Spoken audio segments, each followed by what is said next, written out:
Bienvenidos a cada uno de ustedes.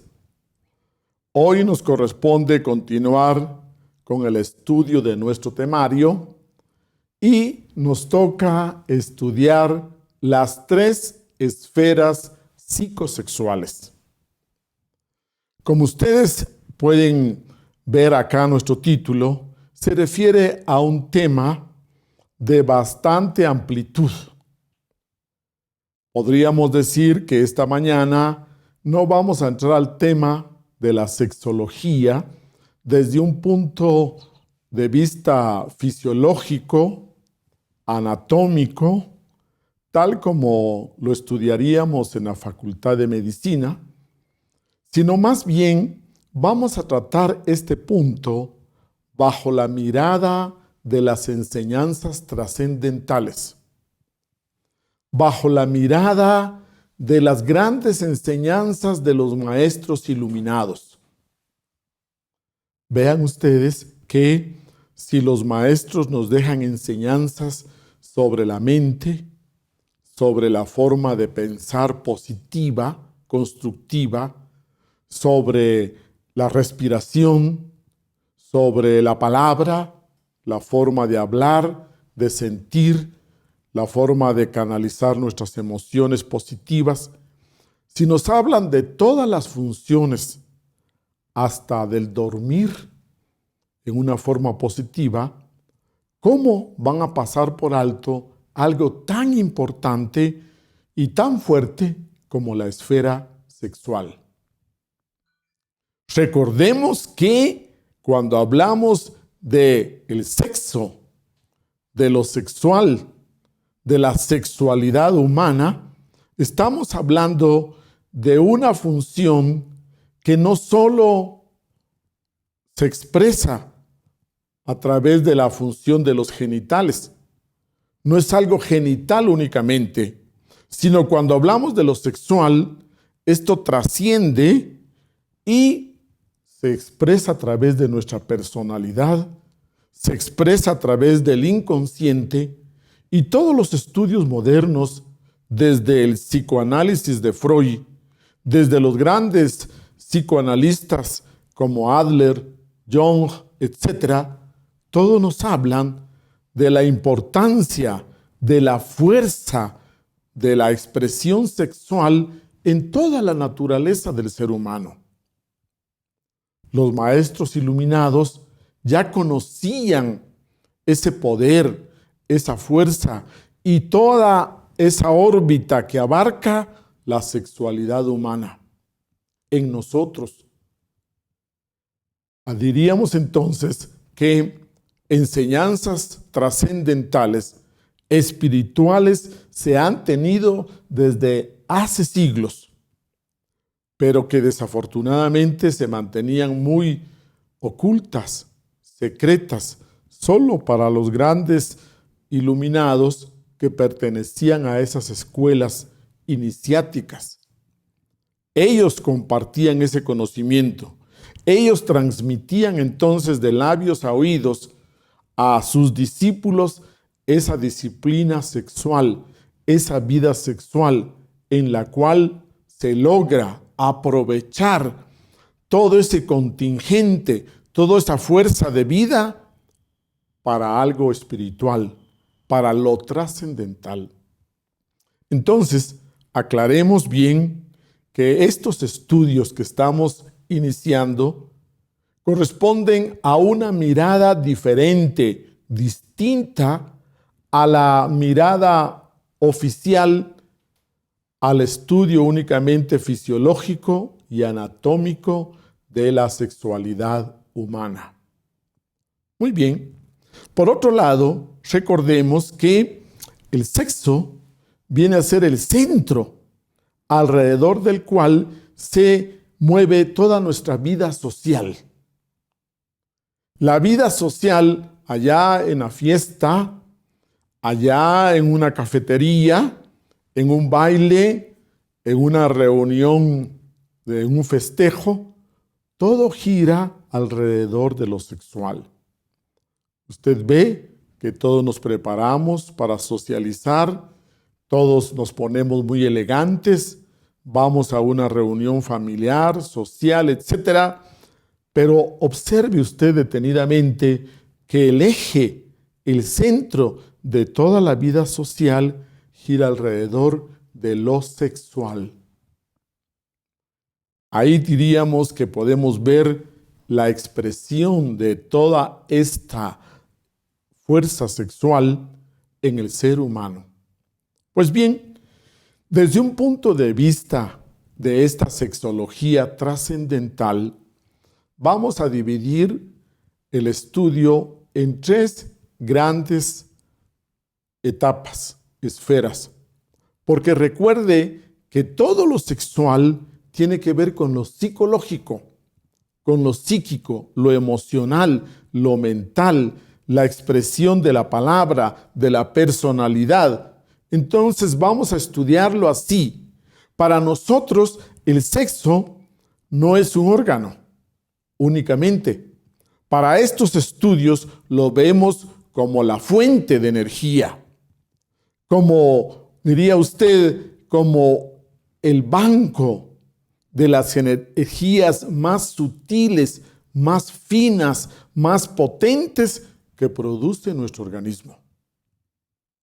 Entonces, esta mirada es viendo al sexo como un centro energético, como un banco de energías, como una fuente de energías que afecta, que influye lo mental, lo intelectual, lo emocional, lo sentimental, lo volitivo y toda la parte conscientiva hasta lo espiritual del ser humano.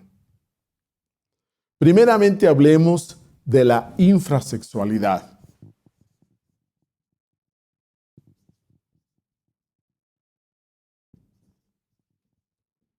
Luego enfocaremos la sexualidad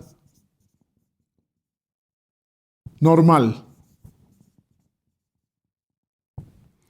Y por último, entraremos a la suprasexualidad.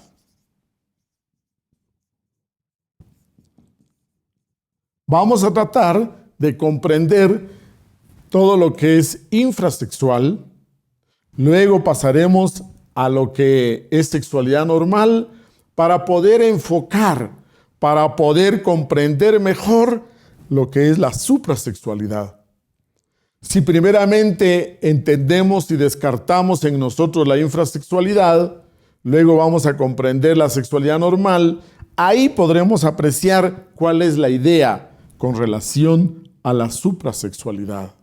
Muy bien, cuando hablamos de la esfera, repito, psicosexual, de la infrasexualidad, estamos hablando de que hay ausencia de coordinación entre la función sexual y las otras funciones.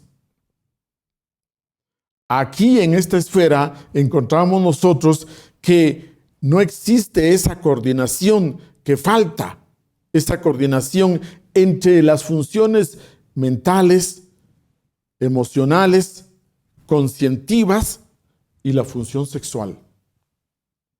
Hay un conflicto.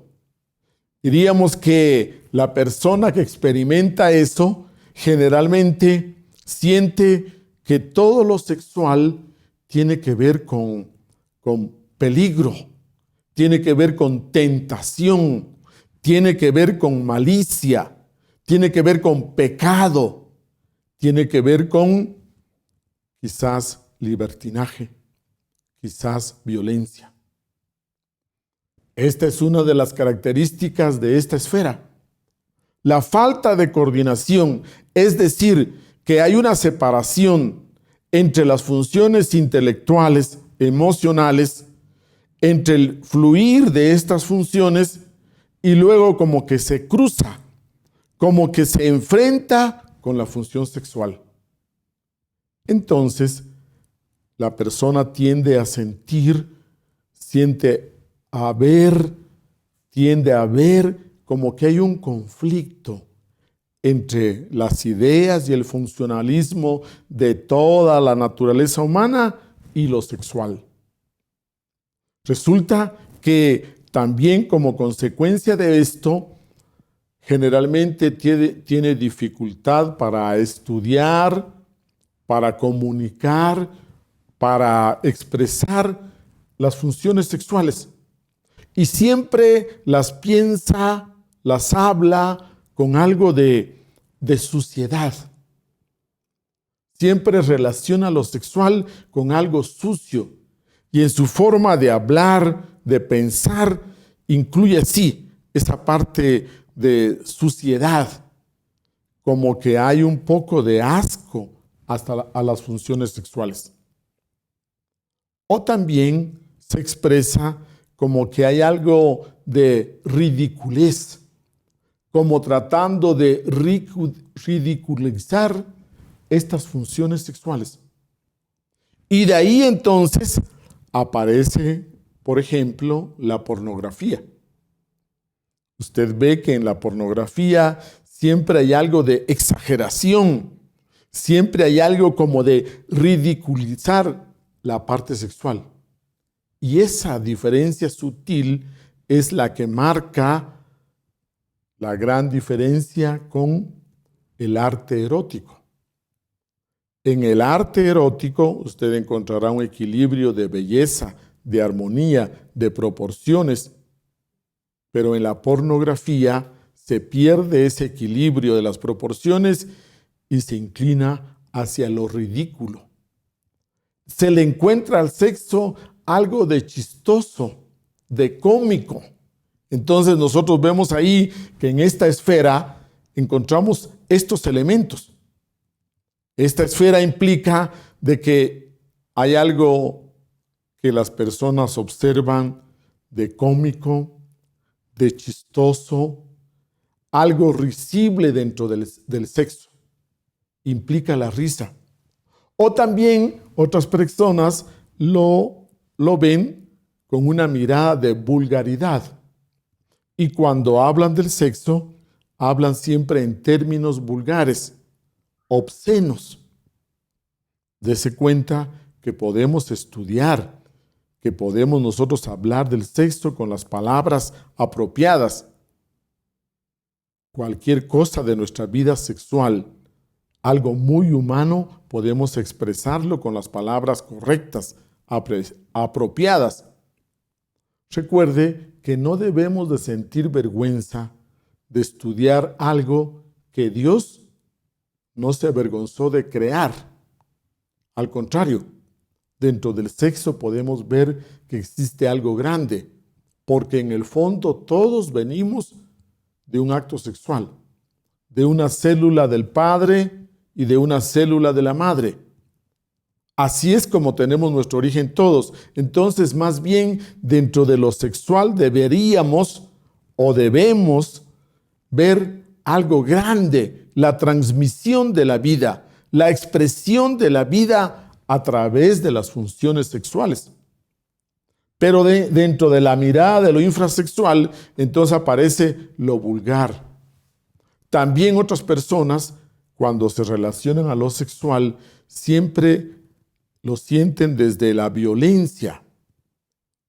Entonces diríamos que todas estas manifestaciones marcan esa psicología de la infrasexualidad. Suciedad, asco, repugnancia, lo cómico, lo chistoso, lo risible, lo vulgar, la pornografía y la violencia dentro del sexo. Dentro de las expresiones entonces más claras y obvias de este tipo de infrasexualidad encontramos el celibato. Dese cuenta que nuestra sociedad, nuestra historia humana, se ha polarizado continuamente con el sexo. Generalmente el ser humano o se polariza por el lado de la abstención, el puritanismo, el celibato, podemos ponerlo aquí, la abstención O por el otro lado, se polariza con el libertinaje sexual, la promiscuidad, el abuso sexual. Démonos cuenta que, de acuerdo a esa ley del péndulo que hemos estudiado, generalmente el ser humano, nosotros mismos, podemos haber pasado por un extremo de abstención, de celibato, completamente de ascetismo, o por el otro lado de promiscuidad, libertinaje, abuso sexual. Pero en el centro existe el equilibrio. En el centro podemos nosotros tener una enseñanza profunda, trascendental, donde no nos vamos a mover en el extremo de la abstención, ni tampoco en el extremo del abuso sexual. Muchas veces por edades, por épocas de nuestra vida, pasamos de un extremo al otro extremo. Si estudiamos entonces el celibato, la abstención sexual, vamos a encontrar que no es tan aconsejable espiritualmente como parece. Porque la energía sexual, como ustedes saben, por ejemplo, en el hombre y en la mujer, el espermatozoide, como toda célula de vida, este espermatozoide tiene su proceso de formación en las gónadas sexuales.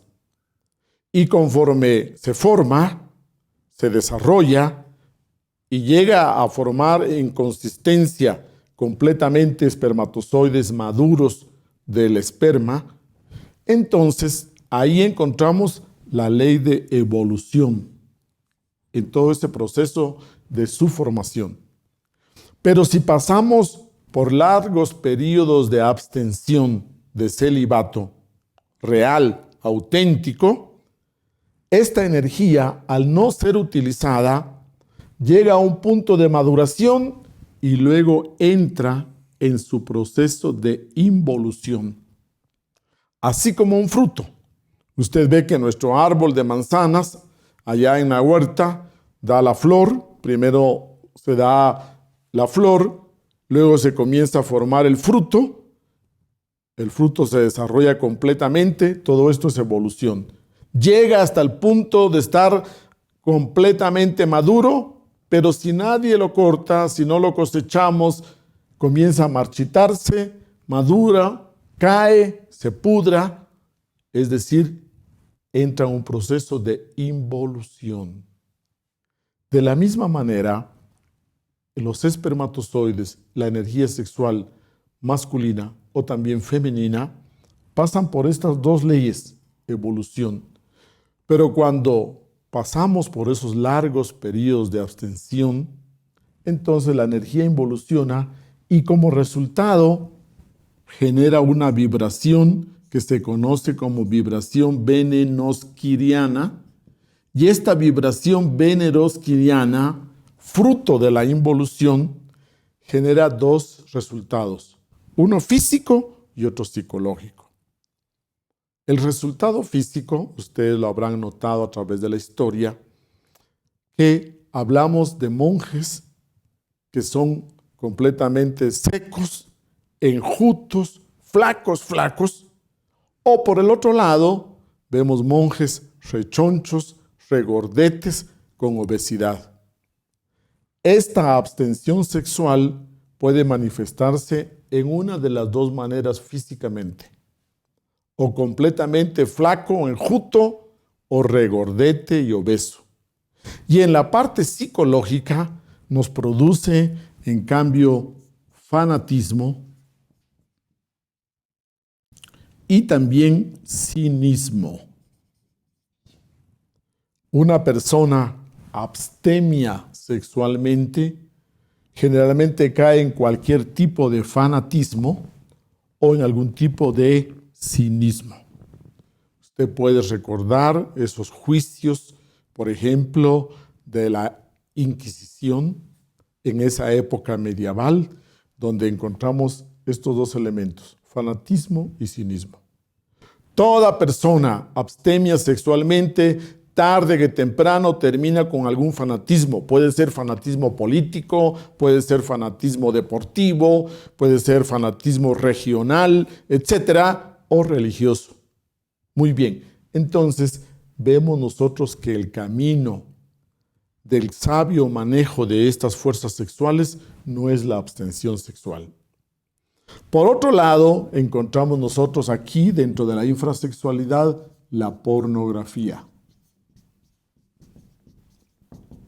¿Qué podemos estudiar de la pornografía? Pues primeramente, la pornografía es un intento de satisfacción sexual, pero no desde el centro sexual, no desde las funciones sexuales idóneas, sino que al contrario, la pornografía trata de tener placer sexual, satisfacción sexual desde el intelecto, desde la mente. Pero no es la función que le corresponde. Todo lo que es el goce sexual es un goce legítimo del hombre. Es un derecho legítimo del hombre, pero es a través de los genitales, a través del centro sexual y todas sus funciones, y no a través del intelecto.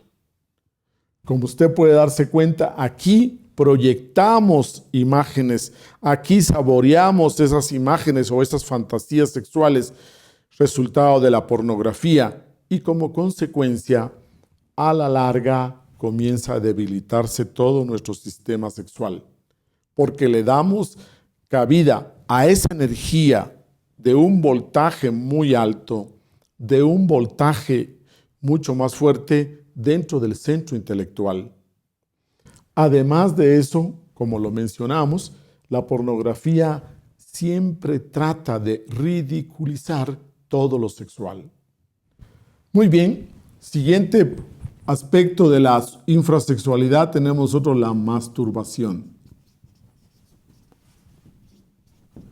Cuando hablamos nosotros de masturbación, tenemos que comenzar a estudiar precisamente que para esta práctica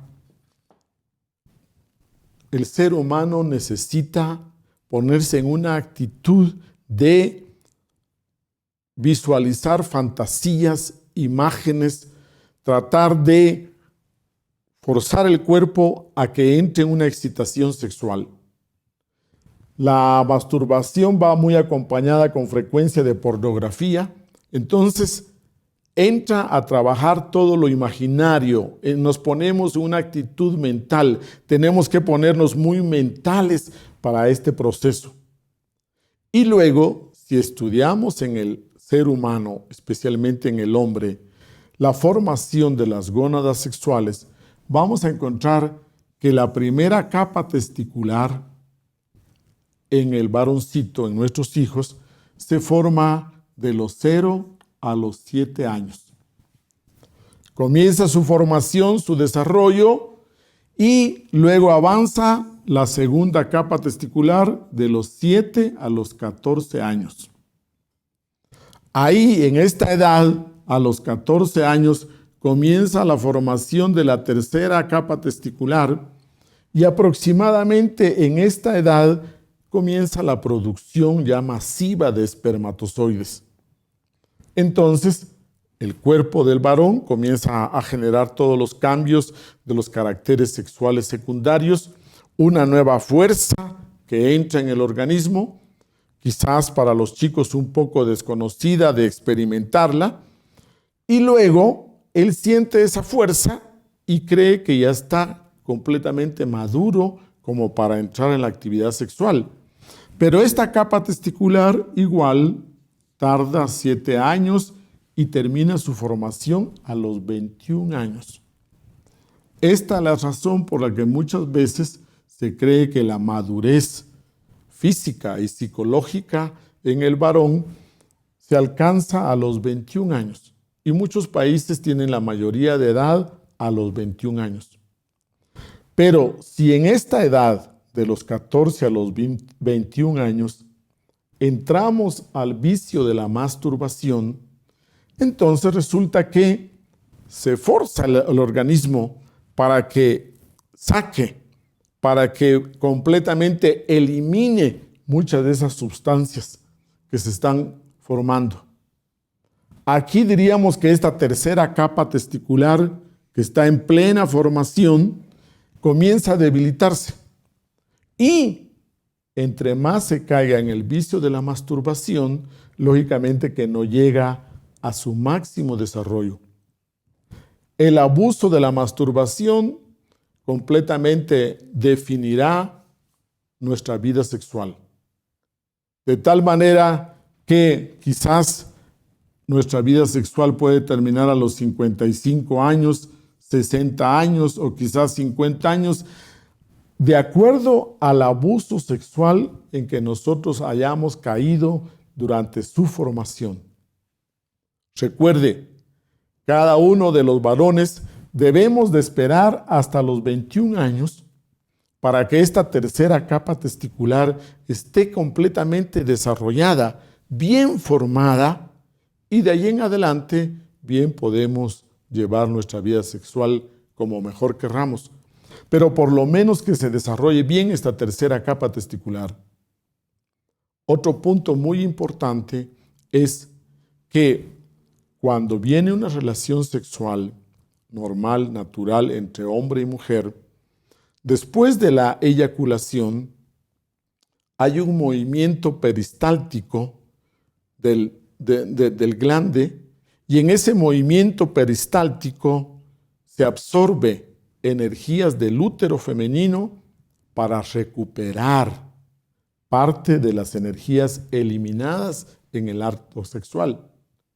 Pero cuando se practica la masturbación y en ausencia de ese cuerpo femenino, entonces lo que se absorbe es aire frío. Y ese aire frío que se absorbe comienza entonces a obstaculizar, a dañar esta tercera capa testicular. La masturbación es una práctica sexual que nuestro cuerpo no lo necesita. No es necesario. Y usted diría que genera también unos sentimientos de culpa, de vergüenza en la persona que lo practica. Y poco a poco se va convirtiendo en un vicio. Un vicio que puede llegar a que la persona llegue a los 28, 30 años, se case y tenga una vida sexual normal, diríamos natural, mas sin embargo, como tiene este vicio, muchas veces no siente la misma satisfacción en el acto sexual con la esposa. Y generalmente hemos conversado en estos talleres, hemos tenido la oportunidad de hacer trabajo de campo en estos estudios y encontramos que muchas personas que tienen este vicio, después del acto sexual con la esposa, generalmente tienen que pasar al baño y masturbarse también como para sentirse completamente satisfechos. La masturbación se va desarrollando como un vicio y cada vez es progresivo. Decirle a nuestros chicos que necesitan masturbarse para estar tranquilos, para vivir tranquilos, o peor aún, a veces se les dice a los chicos para que se desarrollen más rápido, para que se hagan más machos. No, es absurdo. Parece una idea completamente absurda. Veamos lo siguiente. Consultemos con un veterinario, por ejemplo. Observemos la naturaleza y veremos que a ningún ganadero se le ocurriría pensar que ese caballo de pura raza, ese potro jovencito, para que se desarrolle más, para que se desarrolle completamente, hay que masturbarlo, o que tiene que perder la energía sexual para que se desarrolle mejor. No, tampoco podríamos decir que el ganadero ni el veterinario va a pensar que en un torete de pura raza, un torete semental, va a perder la energía sexual para que se haga más macho, para que su desarrollo se acelere. Imposible. Al contrario, la energía sexual de un toro semental se vende por centímetro cúbico para inseminizar a las vacas. Entonces, hablamos de que nosotros en otras ciencias como la agronomía, la veterinaria, conocemos el valor de la energía sexual.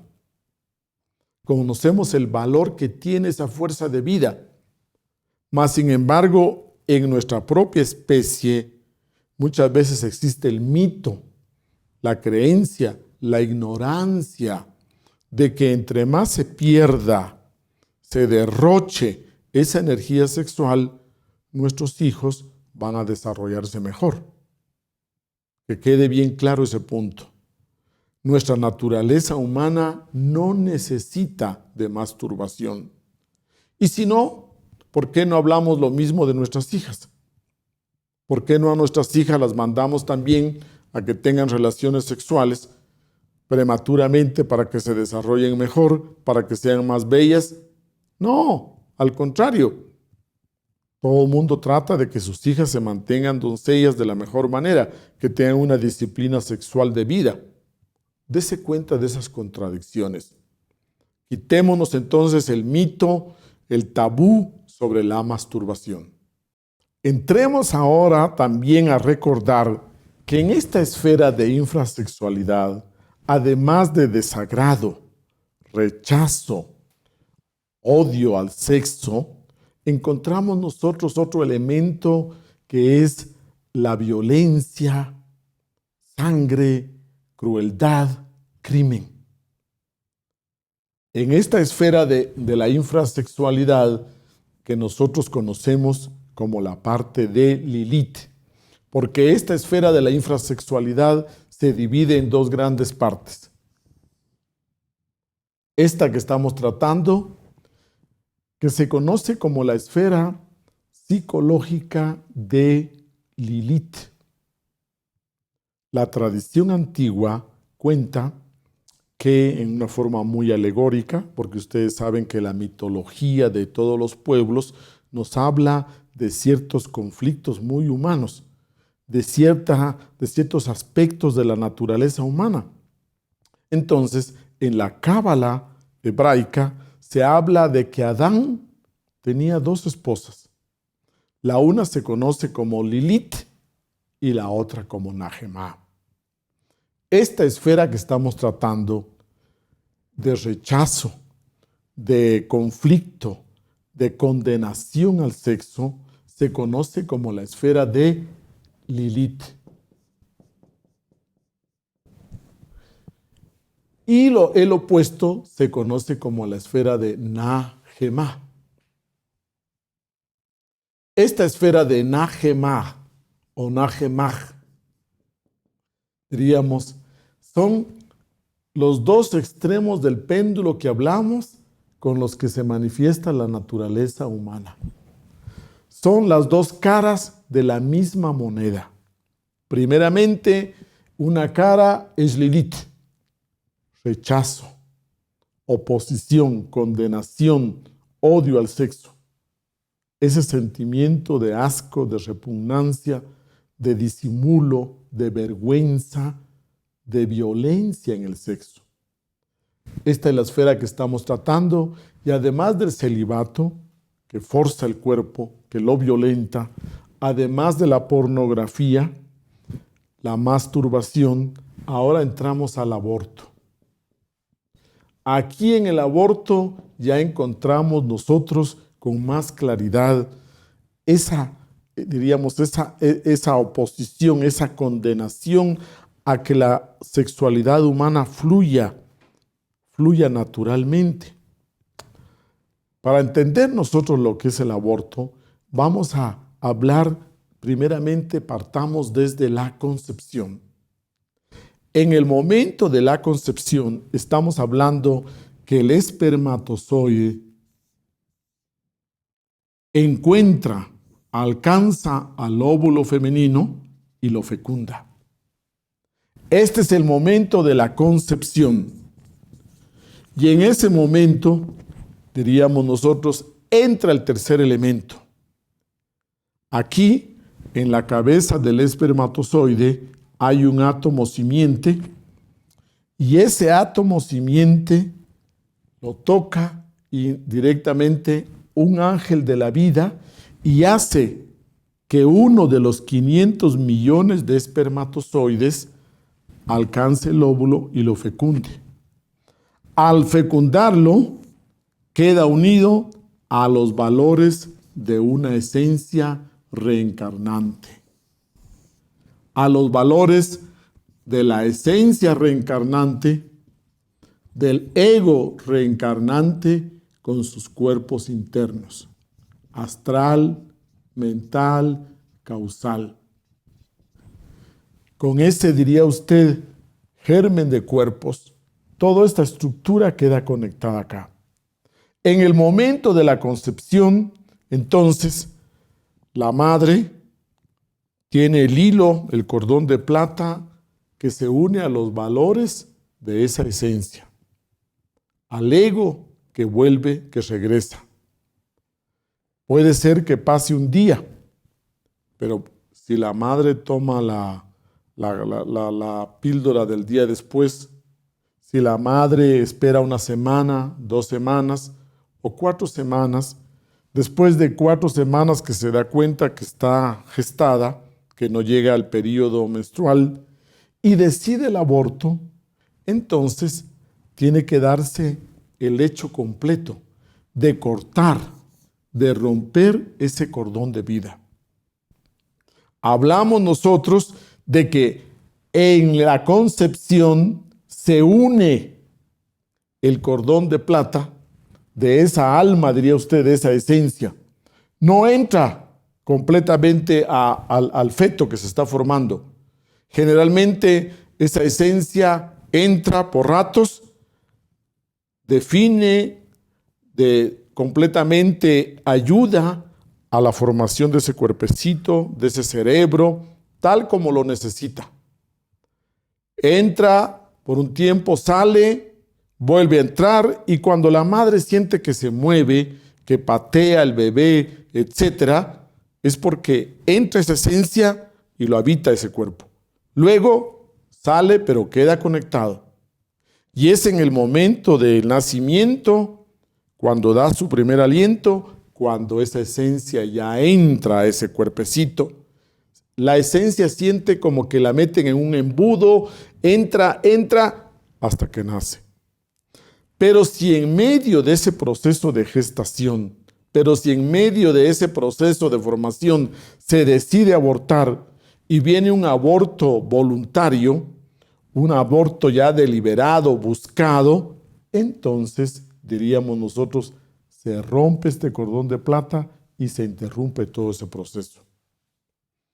El aborto, ante la ley del karma, de causa y efecto, diríamos nosotros que es como un crimen. Es como que usted y yo nos pusiéramos de acuerdo para matar a otra persona. Es un crimen completamente. Todas las religiones que estudian a fondo este proceso de concepción, de formación, nunca van a estar de acuerdo con el aborto. Dese cuenta que aquí en el espermatozoide encontramos la fuerza activa, en el óvulo encontramos la fuerza pasiva y aquí en la esencia la tercera fuerza. Aquí se dan las 3 fuerzas, activa, pasiva y neutra, para que se dé una nueva formación, para que se dé una nueva criatura. Por otro lado, usted puede ver que los procesos de aborto realmente son muy violentos, son muy fuertes.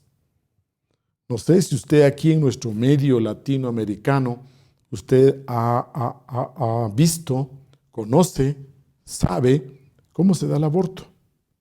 Se utilizan unas cucharas, unos cucharones que son introducidos y que luego de que son introducidos en el útero, tratan de cortar al feto y lo cortan por pedazos y van saliendo la formación de las piernas, los brazos, va saliendo todo por pedazos.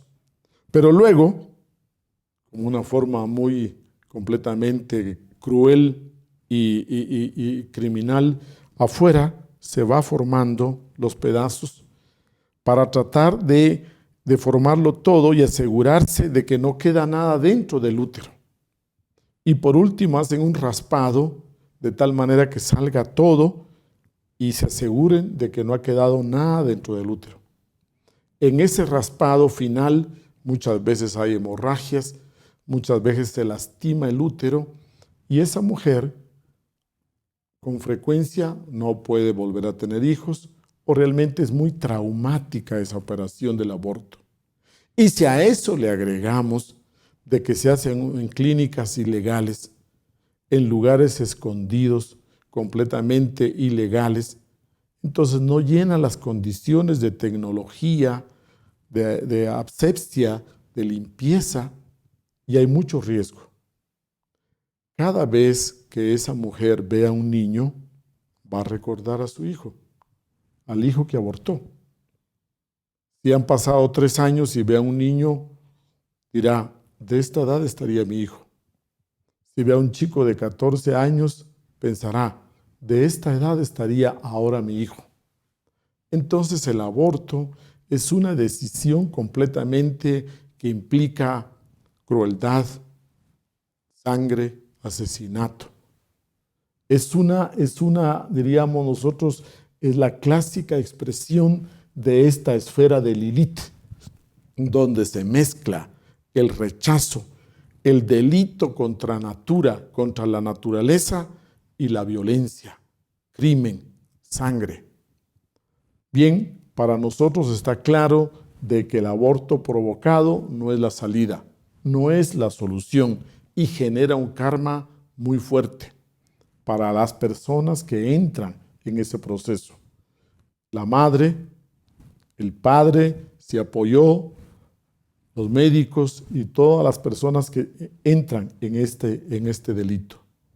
Vamos teniendo una idea de lo que implica la infrasexualidad en la esfera de Lilith.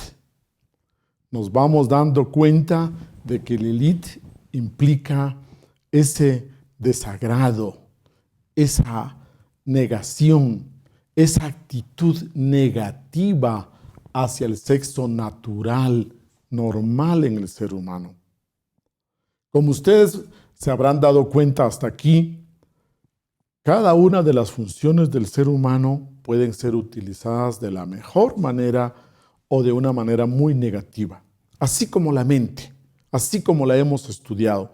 Usted puede sacar lo mejor de cada función. Usted puede sacar lo mejor de la mente. Asimismo de la parte sexual. Cuando en una existencia nosotros nos degeneramos mucho, cuando en una existencia caemos en el abuso sexual que corresponde a Najemá, resulta entonces que en la siguiente existencia, en la siguiente vida, no podemos traer ese centro sexual sano, natural.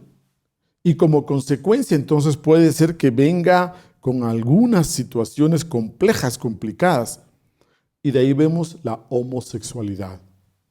El homosexualismo, desde este punto de vista, podríamos estudiarlo que en una vida interior se abusó, se usó exageradamente, completamente hubo un libertinaje y como consecuencia, en la presente existencia, entonces este centro viene alterado. Najemah también incluye el homosexualismo, el lesbianismo,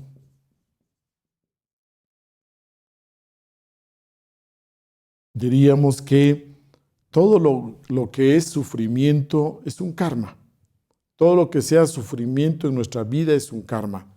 Tenemos que comprender que hay varias causas, por supuesto.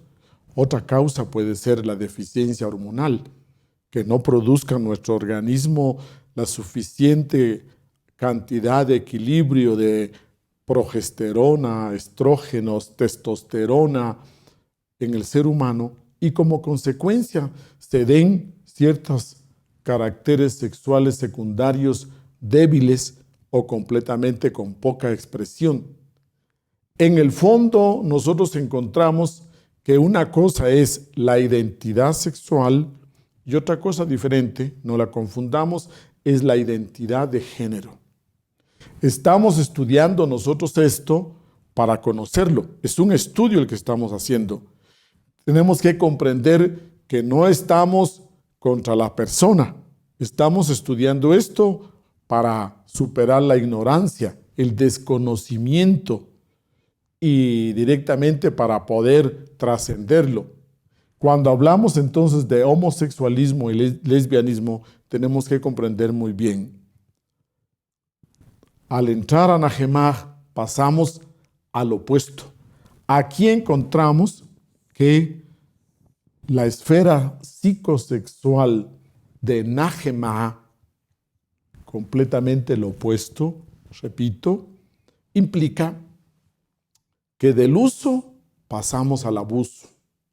Aquí, en cambio, encontramos una esfera psicológica llena de pasión, una pasión desbordante. Aquí encontramos la esfera de la seducción. Aquí encontramos nosotros todo esto de palabras románticas, historias de amor inolvidables. Aquí encontramos nosotros el lujo, los cabarets. Aquí encontramos nosotros el derroche de apasionamiento, el mundo del adulterio, de la infidelidad. Aquí encontramos virginidades irresistibles, belleza incontrolada. Aquí encontramos lujo, modas, sensualidad. Esta es la esfera de Nahemah. Entonces aquí podríamos nosotros enumerar todos aquellos conflictos, por ejemplo, de Juan Tenorio.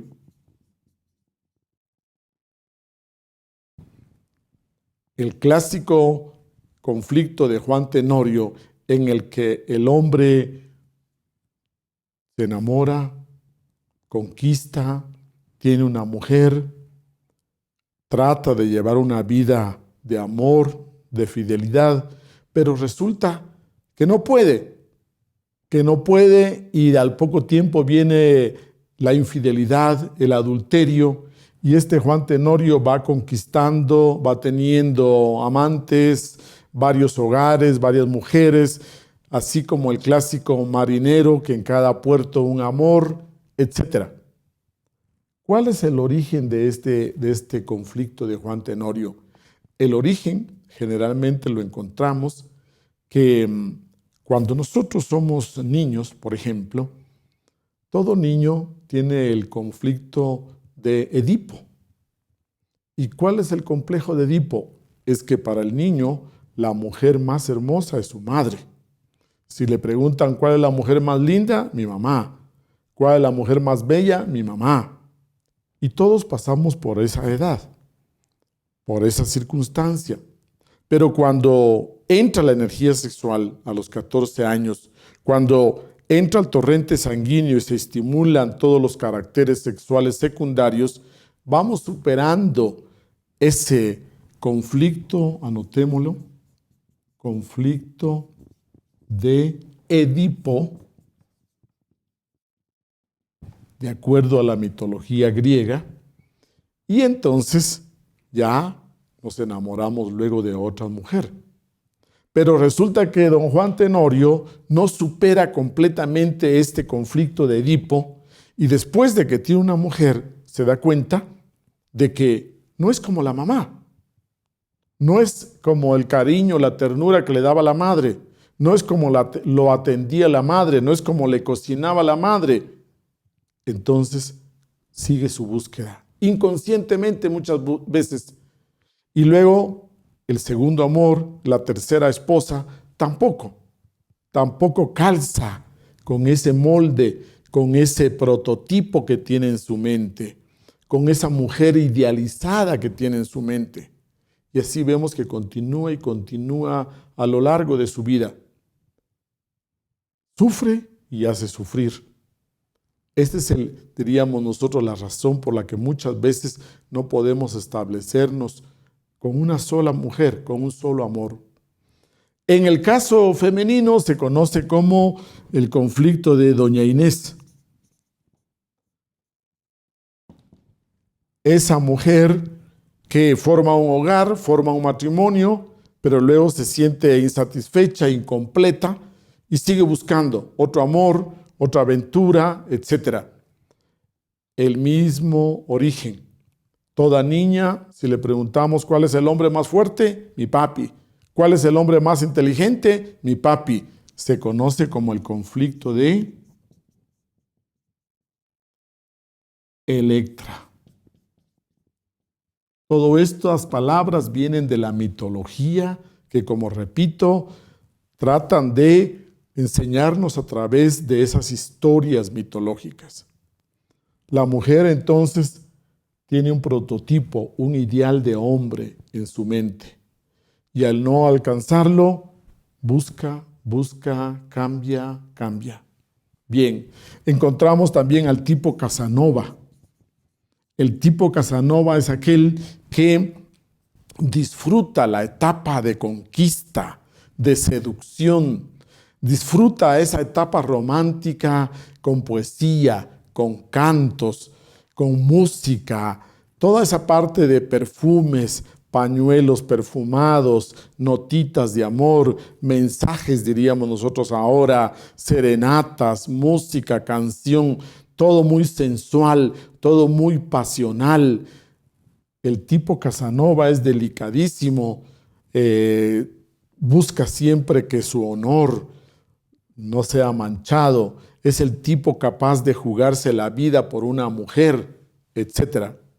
Pero cuando ya la ha conquistado, cuando ve que la mujer está completamente enamorada de él, da la media vuelta y se va, para comenzar de nuevo la historia de una nueva conquista, de un nuevo amor. Muchas veces el tipo Casanova ni llega siquiera a acostarse con la mujer, ni llega a tener el acto sexual, porque él lo que disfruta es la etapa de seducción, de conquista. Ese diríamos nosotros que caracteriza al tipo Casanova. Encontramos al tipo Playboy. El tipo Playboy es aquel hombre moderno, de lujo, aquel hombre de carro deportivo rojo, aquel hombre de viajes, de lujo, de joyas, de modas, de casinos, de cabarets, de camas de agua, todo ese tipo desbordante de pasión, de sensualidad, de seducción. Ahí trata de conquistar a la mujer a través de comodidad, de lujos, a través de una expresión exageradamente sensual. Por otro tipo encontramos también a otro que le llamaríamos nosotros el tipo diablo. ¿Y cuál es esta característica? Aquí encontramos nosotros aquel hombre o aquella mujer que a través del conocimiento esotérico, pseudoesotérico, pseudo-ocultista, con poderes, con conocimiento de lo metafísico, de lo extrasensorial, trata de conquistar. Son muy escasos, mas sin embargo en la historia han habido unos que han pasado con mucho nombre. Por ejemplo, Rasputín, una mezcla de mago, de magia y de seducción sexual, donde tienen todo un harén de mujeres, etc. Vemos entonces que este es el otro lado de la moneda. Ambos son de la infrasexualidad. Aquí encontramos al hombre que quizás copula 5 o 8 veces diarias. Aquí encontramos al hombre que tiene 3, 4 mujeres. Aquí encontramos al hombre que tiene 2 hogares, 2 casas, hijos por acá, hijos por allá. Y él se cree muy macho, él se cree muy hombre. Mas, sin embargo, es la segunda cara de la infrasexualidad. Ambos son infrasexuales, pero diríamos que este tipo de infrasexual siempre tiene un sentimiento de creerse superior al hombre de sexualidad normal. Diríamos que cualquiera de los dos tiende a sentirse superior al hombre o la mujer de sexualidad normal. Ellos, los infrasexuales de Lilith y de Nahemaj, han creado todas las normas, han creado todos los prejuicios, tabús, dogmas que actualmente conocemos sobre la sexualidad. Por eso que tenemos que tener mucho cuidado, Porque todo lo que se ve en las telenovelas, todo lo que se ve en el cine, las historias de amor, todo lo que vemos nosotros en la publicidad, donde el sexo se exacerba, donde usted ve de que se exagera, todo lo que son películas, telenovelas, es una mezcla de Lilith y es una mezcla de Najemah. Pero todos esos prejuicios y todos esos dogmas tabús son los que rigen al hombre normal. Esta gente se cree superior a la personalidad que trata de vivir dentro de una sexualidad normal. Además, encontramos dentro de la esfera psicosexual de Najemah, encontramos el adulterio. La infidelidad. Diríamos nosotros que conforme avancemos en estos estudios, vamos a entender la magnitud del acto sexual, la profundidad que tiene. Cuando hablamos de infidelidad, ese gusto por tener una aventura, un desliz, ese gusto por el riesgo, el peligro, la aventura, la seducción, todo eso nos lleva a la infidelidad. Tomemos un ejemplo. El amor es una sustancia real.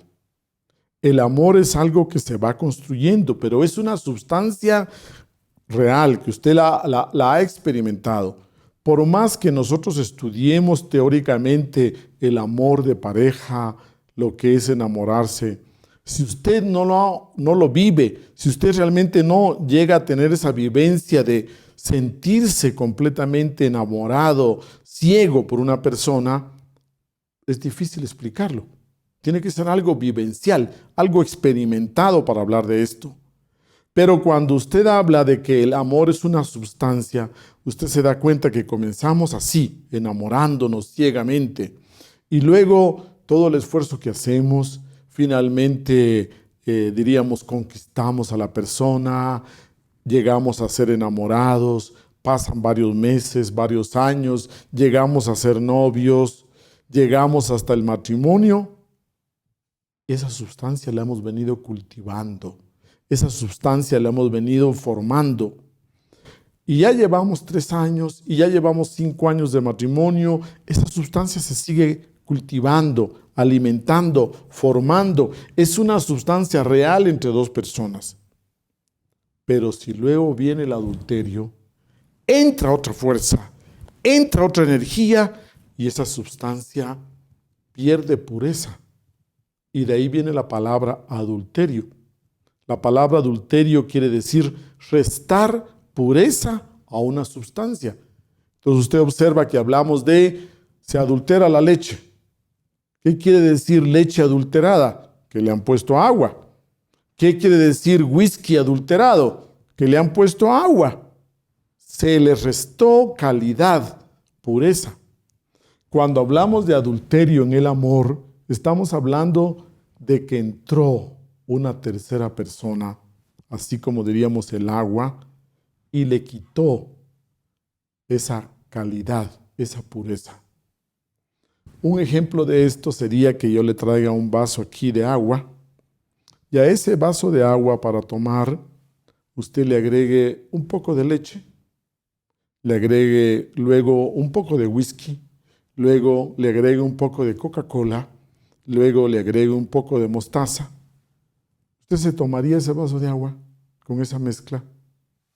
Dese cuenta, cuando nosotros tenemos esas aventuras fuera del matrimonio, estamos agregando Coca-Cola, mostaza, leche, whisky, diferentes naturalezas. Y por supuesto luego, ¿cómo sería la convivencia en el hogar? Se daña completamente, se vuelve un infierno. Entonces recuerde, la infidelidad, el adulterio, son parte de la infrasexualidad de Najemah. Aquí entonces lo que continúa luego es la prostitución. Es otra de las manifestaciones de Najemah. La prostitución implica que una persona recibe un beneficio a cambio de servicios sexuales. de caricias, de cariño, diríamos, o de un servicio sexual. Prostitución implica recibir un pago. Ese pago no necesariamente es en dinero, en plata. Ese pago puede ser en regalos, ese pago puede ser en viajes, ese pago puede ser en una oportunidad de trabajo, etc. Cada vez que intercambiamos un beneficio personal, un beneficio monetario a cambio de caricias, besos, cariño o relaciones sexuales, estamos llamando prostitución. Ustedes ven que en la época moderna pues hay prostitución femenina, prostitución masculina, etc. Todo eso es un mundo de najemá, completamente de infrasexualidad. Luego encontramos también nosotros todo lo que son las prácticas de striptease, por ejemplo. Usted ve todo ese mundo de pasión, de sensualidad, etc. Cuando hablamos nosotros de relaciones sexuales extravaginales, cuando hablamos nosotros de relaciones sexuales anales, orales, etc. Y vemos cuál es el origen de esas relaciones, allí entendemos lo que implica infrasexualidad. Esto que es contra natura, que no es necesario, que es completamente innecesario y que violenta la naturaleza humana. Hablamos nosotros también del sexo recreativo. El sexo solo por diversión, sexo recreativo. Y recuerde usted que no hay nada más completamente degradante, desagradable completamente y doloroso cuando nosotros tenemos relaciones sexuales sin sensaciones sexuales. Cuando la persona no siente nada, diríamos, pero tiene relaciones sexuales, es algo degradante, doloroso. Cuando hay relaciones sexuales y no hay amor, no hay aprecio, no hay cariño.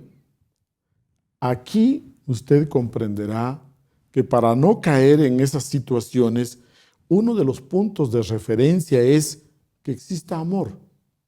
Si existe el amor, aunque sea incipiente, aunque sea algo que está comenzando, germinando, pero que exista esa base, se parta desde el amor.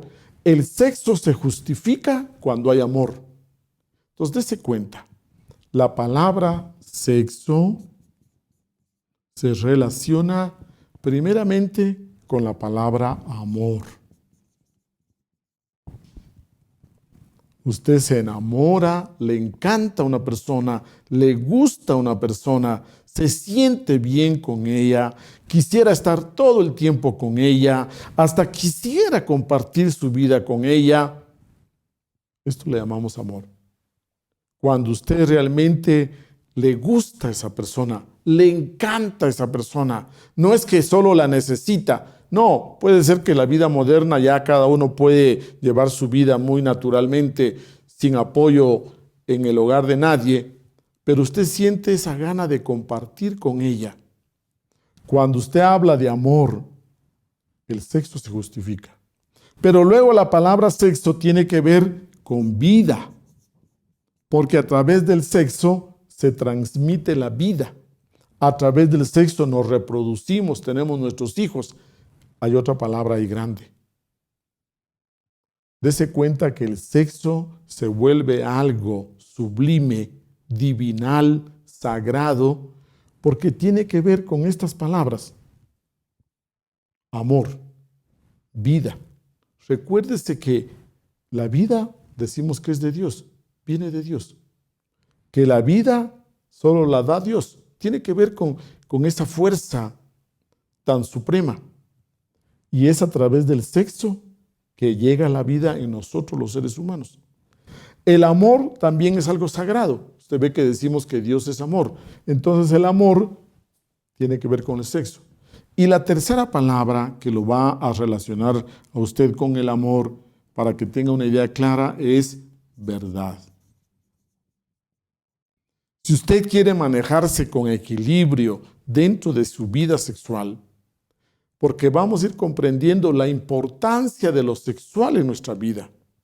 Si queremos crecer interiormente, si queremos tener ese desarrollo de todo este potencial que llevamos, ¿cómo vamos a ignorar la parte sexual?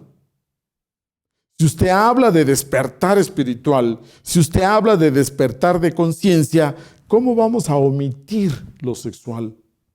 Todas aquellas escuelas, todas aquellas enseñanzas donde no se hable de lo sexual, donde se omita, esa omisión es terrible, esa omisión es deliberada, esa omisión es intencional para que usted continúe dentro del conflicto, porque generalmente nos movemos solo entre Lilith y Najemá.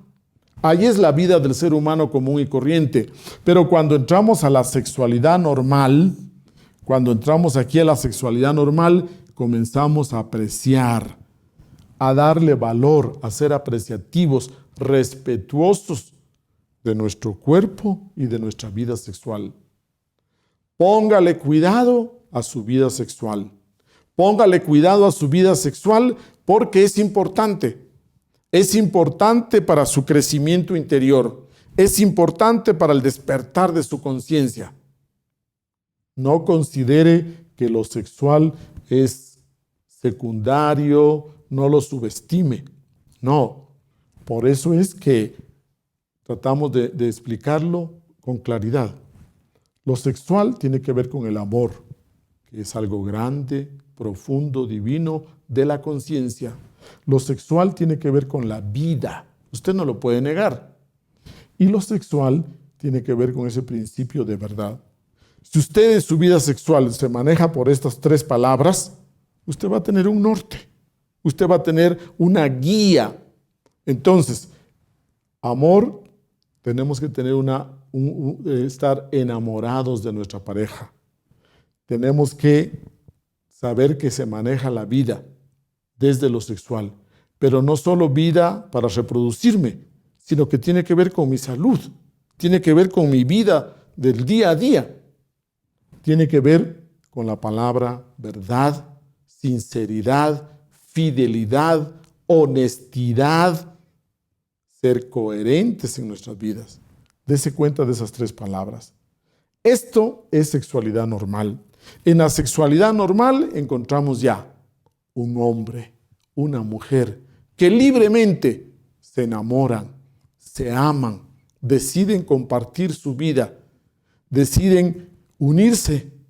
Esa es la sexualidad normal. Y luego tener su familia y reproducirse. Entremos entonces a la sexualidad normal. Decimos entonces que aquí en la sexualidad normal encontramos el enigma de la atracción de los sexos opuestos. Es un misterio, es un enigma en el sentido de que nos cuesta entender por qué este hombre se enamora de esta mujer y no de aquella. ¿Por qué esta mujer no se enamora de este que tanto la quiere y la aprecia y en cambio se enamora de este otro? Es un enigma de la atracción de los sexos opuestos. Y todo ese funcionalismo le llamamos amor. Tiene que existir ese amor real, profundo entre esas dos personas. Tienen que sentir que libremente entran en la vida de la sexualidad normal. Para ser una persona de sexo normal, veámonos cada uno de nosotros, los aquí presentes, tenemos que darnos cuenta que no exista ningún conflicto sexual, que no exista asco, repugnancia, disimulo, que no exista vergüenza, sentimiento de culpa, sadismo, masoquismo, brutalidad, obscenidad, violencia, que no tengamos, que haya ausencia de parafilias, de todo este tipo de conflictos o parafilias. Ahí encontramos una persona de sexualidad normal. Alguien que realmente sienta la concordancia entre las funciones sexuales y el resto de funciones. Que haya una armonía de expresión en nuestra vida, que no nos sintamos necesidad de disimular, de bajar la voz para hablar de lo sexual. Que cuando uno de nuestros chicos en la mesa pregunta sobre algo sexual, nosotros nos sintamos cómodos, en forma natural, sepamos explicar con las palabras apropiadas, de acuerdo a la edad del niño, de acuerdo a la edad del chico. Nosotros le vamos explicando progresivamente. Tenemos que darnos cuenta que no existan esos conflictos, pero usted puede ver que aún en la televisión, cuando entrevistan a las personas adultas, y a veces muy bien preparadas, y tienen que mencionar de algo sexual, de su última relación sexual, cuando le preguntan a alguien, ay, ¿cuándo fue su última relación sexual?, se siente incómodo, etcétera, porque muchas veces vamos al médico y tenemos que utilizar otras palabras para expresar lo sexual. Bien, cuando hablamos de que no tiene que haber ningún conflicto, démonos cuenta entonces que esta pareja se une por amor, enamorados voluntariamente y comienzan una vida sexual activa. Al comenzar una vida sexual activa, entonces tendríamos que reproducirnos de acuerdo a la naturaleza. En la sexualidad normal tendríamos que tener todos los hijos de acuerdo a la naturaleza, de acuerdo a las necesidades del planeta, pero dése cuenta que nosotros creemos que decidimos esto, pero muchas veces también tenemos que conocer que nuestro planeta es un ser vivo, el planeta Tierra. El planeta Tierra es un ser vivo que tiene todos sus cuerpos, etérico, astral, mental, conscientivo, y está manejado por leyes. Este ser vivo tiene sus movimientos de palpitación, rotación, traslación, retrogradación, etc. Y de acuerdo a su necesidad, lo alimentamos todos los seres vivos. El reino vegetal, el reino animal y nosotros, el reino humano. Entonces, el ser humano, igual que todos los seres, capta ciertos tipos y subtipos de energía del cosmos, las transforma y las retransmite al interior de la Tierra. Entonces, en la sexualidad normal, nosotros tendríamos que reproducirnos de acuerdo a las necesidades del planeta, de la naturaleza. Pero nosotros no queremos eso. Nosotros ahora, si acaso, queremos tener un hijo, o quizás las parejas modernas máximo quieren tener 2 hijos. ¿Y cómo resolvemos el problema? Por un lado, queremos tener una vida sexual activa, y por otro lado, no queremos reproducirnos de acuerdo a la naturaleza. Entra un conflicto. Ahí ya viene el miedo, el temor a quedar embarazada, el temor a llenarme de hijos. Ya tengo que tomar precauciones. Entro a los métodos anticonceptivos. Cuando entro a los métodos anticonceptivos, se me comienza a complicar la vida sexual. Porque todos los métodos anticonceptivos, químicos, mecánicos, hormonales o naturales, muchas veces dan mejor dicho, todos fallan, ninguno es completamente seguro y todos producen sus consecuencias, todos producen sus reacciones en el organismo.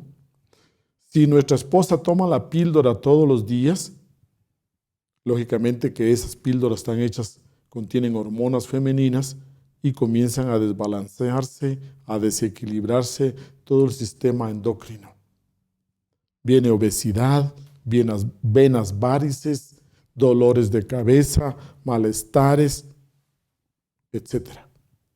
Cuesta encontrar la píldora que más le asiente a nuestra esposa. Si tomamos pomadas, espermaticidas, etcétera, productos químicos, producen irritación en los genitales femeninos, masculinos, etcétera. Si tomamos la inyección del mes o de cada 6 meses, igual alteran el organismo. Diríamos nosotros que nuestros jóvenes matrimonios se encuentran en un callejón sin salida. Por un lado, tienen el derecho al goce sexual. Por un lado, todo ser humano tiene derecho a esa satisfacción sexual. Por otro lado, no queremos llenarnos de hijos. Entonces, pocas personas en la actualidad realmente pertenecen al sexo normal. Muchas veces pasamos por la vasectomía, nosotros los varones, una cirugía drástica, otras veces la esposa después de un niño, 2 niños, hace la operación de las trompas de falopio, etc. Entonces, ¿qué diríamos? Al pasar por esas ligaduras, estamos alterando nuestro organismo, estamos alterando drásticamente nuestra naturaleza y ya casi que no nos quedamos dentro de la sexualidad normal. Dese cuenta entonces que existe la salida. La salida está en la suprasexualidad. La suprasexualidad la vamos a estudiar porque realmente los jóvenes matrimonios se encuentran en un callejón sin salida. Aunque nos esforcemos por ser de sexualidad normal, nos encontramos por ese punto de la reproducción en un callejón de salida. Y ahí caemos en distintos conflictos donde la pareja pierde ese estado de amor, de voluptuosidad, de grandeza que tiene el sexo. Porque el sexo da mucha satisfacción, da mucho gozo cuando nosotros lo sabemos manejar. Cuenta una historia muy interesante que Ulises, ¿se acuerdan de la Odisea? Ulises naufragó y ahí se rescataron muy pocos marineros, se acercaron a una isla y allí un rey que conocía a Ulises, que había tenido referencias de él, lo salva y lo apoya. Después de que pasaron 2 meses en esa isla, en ese reino, este rey amigo lo provee de nuevos marineros, lo provee de nuevos barcos para que continúe con su odisea. Y al final, cuando lo despide, el rey le da un regalo a Ulises. Y ese regalo estaba envuelto en pellejos. Les regaló unos pellejos a Ulises y le dijo que le regalaba un gran tesoro. Ulises lo recibe, lo agradece y emprende el viaje. Una noche que Ulises estaba bien dormido, los marineros dijeron: oye, ¿cuál será el regalo? ¿Qué habrá ahí envuelto en esos pellejos? Y a escondidas de Ulises van, agarran el regalo y comienzan a desatar, a desamarrar los pellejos. Y cuando terminan, salen, porque estaban allá adentro los 4 vientos. Los vientos del norte, del sur, del este y del oeste, y forman un gran huracán, y forman una gran tormenta, y Ulises se vuelve a hundir de nuevo con sus barcos. Ese regalo envuelto en pellejos es el sexo. Si no sabemos manejar el sexo, es como que desamarráramos algo tan tremendo, tan terriblemente fuerte, porque transmite la vida, porque lleva el poder de la vida, y se sueltan esos poderes y nos destruyen. Nosotros seremos las primeras víctimas de esos 4 vientos que quedan sueltos y libres. Dese cuenta que en la sexualidad normal nos toca estudiar nuestra reproducción de la mejor manera.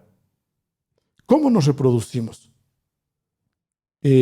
Cuando usted quiere, por ejemplo, cosechar, cultivar tomates, ¿usted cómo comienza?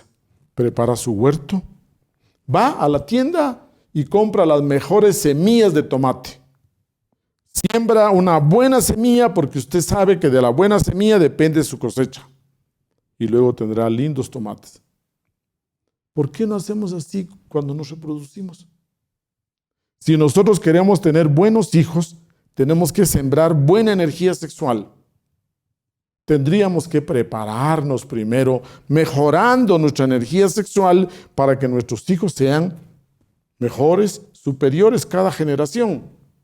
Pero a veces nos reproducimos bajo efectos alcohólicos, borrachos, después de haber estado en una discoteca, después de haber fumado marihuana, Ahí nos vamos a tener relaciones sexuales y nos reproducimos. Realmente la reproducción de nosotros debemos hacerla con más cuidado. Los maestros nos enseñan que durante los 9 meses de embarazos no deben haber relaciones sexuales. Y durante los 40 días de recuperación de nuestra esposa. ¿Por qué?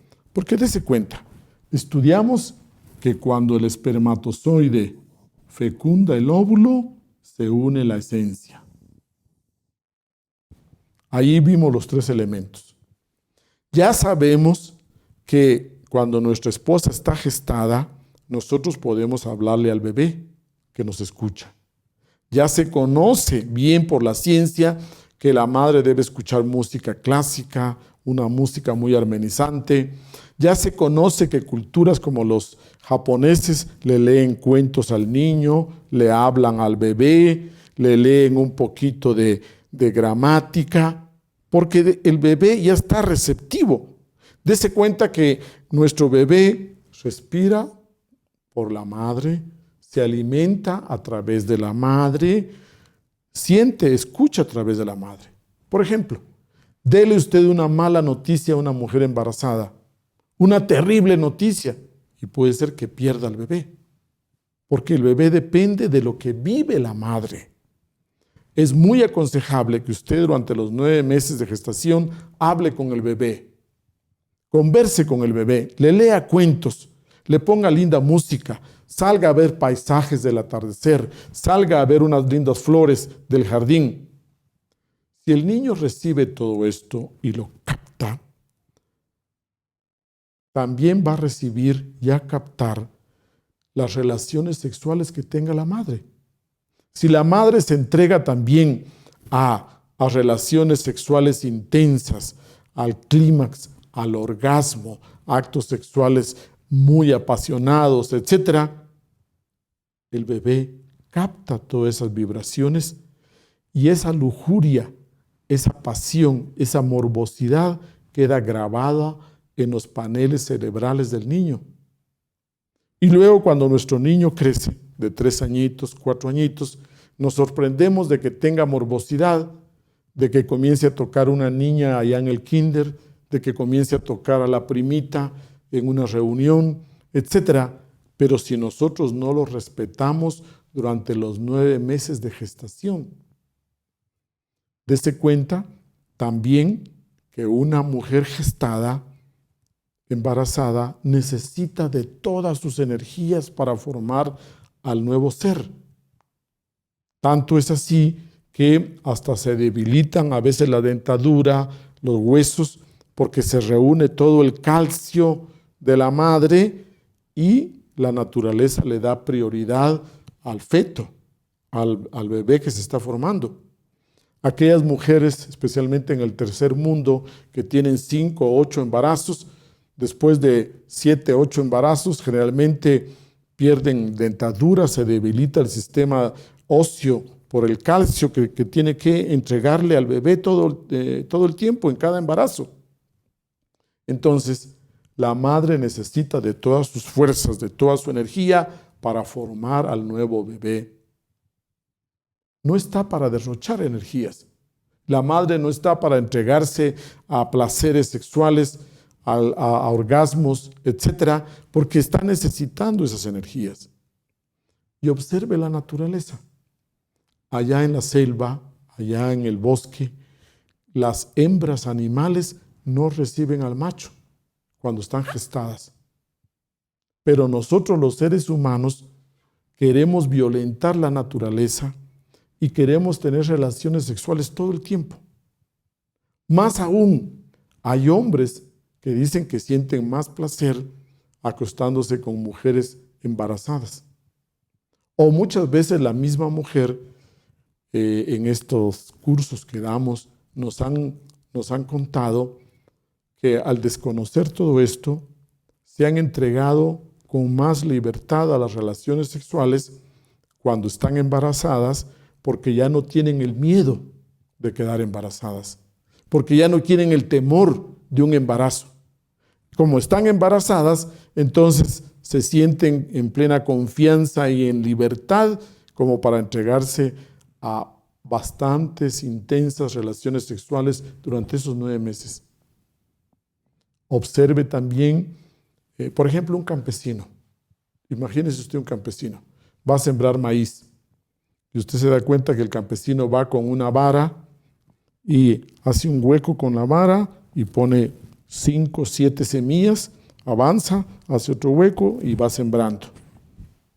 ¿Qué diría usted de un campesino que hoy siembra aquí, pone 7 semillas, mañana regresa al mismo punto y vuelve a abrir ahí un hueco en el piso y pone otras semillas y así todos los días? Usted diría, no, está absurdo, ya sembraste ahí, ¿para qué vas a sembrar más? Igual diríamos con nosotros.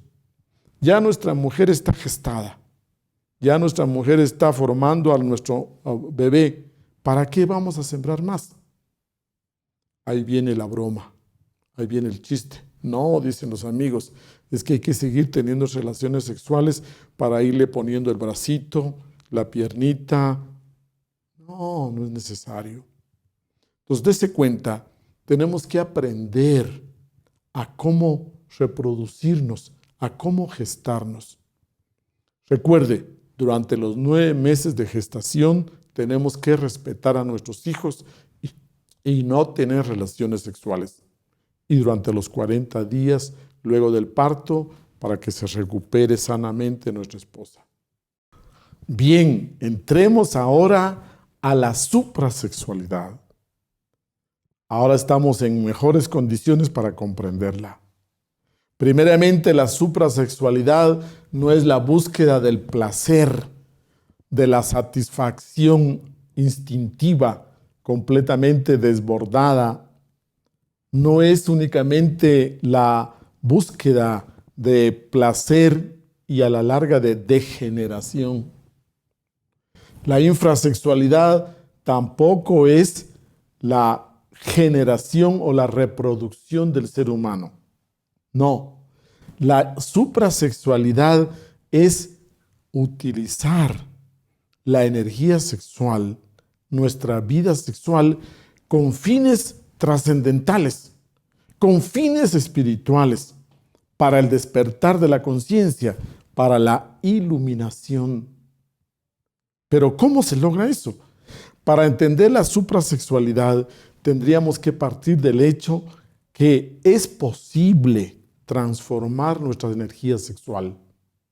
Es posible sublimar esas fuerzas de vida, todo ese poder de vida, aprovecharlo conscientemente, deliberadamente, para retroalimentarnos, para asimilarlos. Todo ese poder de vida que se encuentra en el espermatozoide y en el óvulo, entonces vamos a aprovecharlo conscientemente, deliberadamente, para darnos vida a nosotros mismos. La suprasexualidad implica la idea de que usted sabe que la materia se convierte en energía. Usted tiene que tener eso bien claro en la vida. La naturaleza nos lo muestra.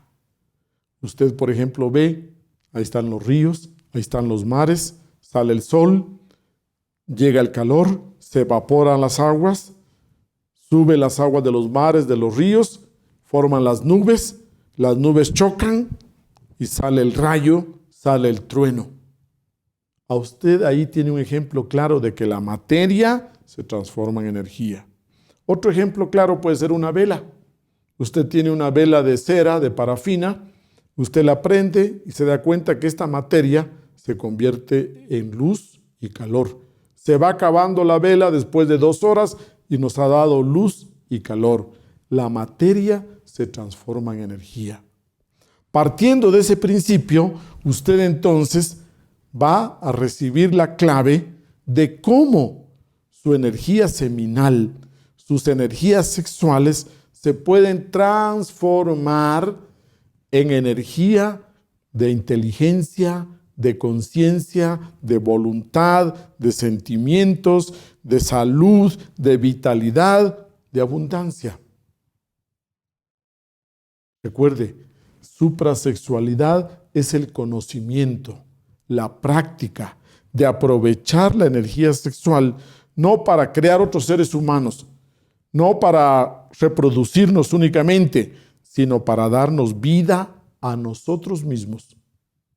Recuerde, en un espermatozoide y en un óvulo está contenido todo lo que es un ser humano, en todos sus aspectos, físicos, emocionales, mentales, volitivos, conscientivos. Y ahí usted se puede retroalimentar en todas esas funciones. Nosotros diríamos que somos como semillas. Vivimos en el mundo de las semillas. Dese cuenta que una semilla es tan diferente al producto final. Así como una semilla de eucalipto es tan diferente al árbol de eucalipto ya crecido, así diría, usted es una semilla, pero puede desarrollar todo ese potencial desde el trabajo con la suprasexualidad. El producto final, el hombre auténtico, verdadero, consciente, iluminado, autorrealizado, será tan diferente de esta semilla. De la misma manera que el árbol de eucalipto es tan diferente de la semillita de eucalipto. Esa es la diferencia. Cuando hablamos de suprasexualidad, estamos hablando de que si un solo espermatozoide es capaz de crear a un nuevo ser vivo, imagínese, cada vez que el hombre eyacula, pierde 500 a 700 millones de espermatozoides. Si nuestro cuerpo elimina el semen, no es para reproducirnos, porque solo queremos tener 1 o 2 hijos en la vida. ¿Para qué? Porque sentimos placer, gusto, lujuria. Pero cuando hablamos de suprasexualidad, es el aprovechamiento de todos esos millones de espermatozoides para darnos vida, salud, vitalidad, fortaleza. Un hombre y una mujer pueden aprovechar todo su caudal de energía sexual, todo ese potencial y desarrollarlo dentro de sí mismos. Un prerequisito para la suprasexualidad es la meditación. Su meditación diaria le va dando a usted el nivel de conciencia, le va desarrollando la voluntad, la fuerza espiritual para entrar a la práctica de suprasexualidad. La suprasexualidad tiene 2 elementos importantes, muy fuertes en nosotros. El primero es la potencia sexual y el segundo son sus anhelos espirituales. Sus anhelos espirituales. Si usted une esas 2 fuerzas, toda la potencia sexual que tiene el ser humano, más los grandes anhelos de superación, de trascendencia, de espiritualidad, se unen esas 2 fuerzas, usted puede trabajar en la suprasexualidad. La suprasexualidad va generando dentro de nosotros grandes cambios. Pero para entrar a la suprasexualidad, usted primero tiene que ser un hombre de sexualidad normal. Entonces, tenemos que hacer estos cambios. Pasar de la infrasexualidad a la sexualidad normal. Esto implica mucha meditación, mucho trabajo sobre el ego, mucho trabajo en el despertar, en la autoobservación. Conforme usted va trabajando todo esto, usted va entrando poco a poco a la suprasexualidad. Vamos a comenzar a estudiar la suprasexualidad dentro de ese contexto, que la energía sexual es la energía más completa, más fuerte que nuestro organismo produce. Pongamos varios ejemplos. Cada parte de nuestro cuerpo tiene sus células muy especializadas, muy particulares. Una célula de la piel, una célula epitelial, es diferente a una célula del hígado, a una célula del riñón o de los pulmones. Cada célula tiene su característica. Pero resulta que la célula sexual, el espermatozoide, es una célula tan fuerte que el cuerpo ha trabajado mucho en producirla. Estas células son muy diferentes al resto. Estas células son más trabajadas. Es un producto, diría usted, supremo del cuerpo. Las células de la energía sexual son muy particulares, muy especiales y llevan la vida, transmiten la vida. Además de las hormonas que ellas tienen, además de la testosterona, lecitina, calcio, fósforo que las componen, además de eso, es una célula de las más calificadas de su organismo, las más fuertes, las más finas, diría usted, las más sutiles. Esta energía sexual, entonces, aprovechada deliberadamente, nos da la suprasexualidad. Es un conocimiento muy antiguo. Pongamos un ejemplo. Usted recordará que el primer milagro de Jesús dice que fue en una fiesta. Parece que Jesús no quería ir, pero la mamá le dice, acompáñame, vamos a las bodas de Caná en Galilea. Y Jesús fue. Y estando en la boda, dice que el vino se acabó. Entonces la mamá le dice, oye, haz un milagrito. El vino se ha acabado en esta fiesta, ayúdales. Y Jesús responde, no, todavía no ha llegado mi hora. Pero ante los ruegos de la madre de María, Jesús entonces ordena de que llenen unas canecas, unos recipientes de agua, y Jesús le impone las manos y las convierte en vino. Ese es su primer milagro. Ese milagro no se entendería porque Jesús estaría haciendo más vino para que se emborrachen más, haciendo más vino para que la gente disfrute más. No, ese primer milagro es el primero que usted tiene que aprender a hacer. Usted tiene que aprender a transformar, a transmutar la energía sexual en bruto a una energía sexual superior, a transmutarla en vida, en conocimiento, en voluntad, en conciencia. Ese es el trabajo. El primer milagro de Jesús simboliza que es para entrar a la vida espiritual, que es lo primero que tenemos que aprender. Entonces, diríamos que lo sexual necesitamos aprenderlo para utilizarlo con fines espirituales, con objetivos trascendentales. Vamos a continuar estudiando la suprasexualidad para que cada uno de ustedes sepa que a ese callejón sin salida hay una salida. La suprasexualidad es natural. La suprasexualidad no es abstención sexual, no es celibato. La suprasexualidad tampoco es el método del ritmo, el método natural. No, la suprasexualidad es una relación sexual viva con nuestra pareja, con nuestra esposa, donde aprovechamos y sublimamos esa energía sexual. La suprasexualidad es un conocimiento muy antiguo que usted lo va a encontrar a través de todas las grandes enseñanzas. Queremos entonces invitarle a que continúe con nuestros temas de estudio para ahondar detalladamente en suprasexualidad. Recuerde, la vida sexual puede ser muy rica, muy intensa. Es una vida de voluptuosidad. Es la expresión del cariño, del amor que tenemos con nuestras parejas. Pero usted tiene que saber manejarla.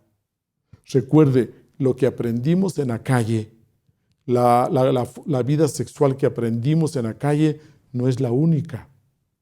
Hay un conocimiento superior sobre lo sexual, pero es secreto, pero no se conoce. Pero en esta época ha llegado el momento en que los grandes maestros y el maestro Samael Aun Weor nos ha traído, nos ha recordado, nos ha dejado públicamente estos conocimientos. Los invitamos a nuestra próxima clase. Muchas gracias. Hasta luego.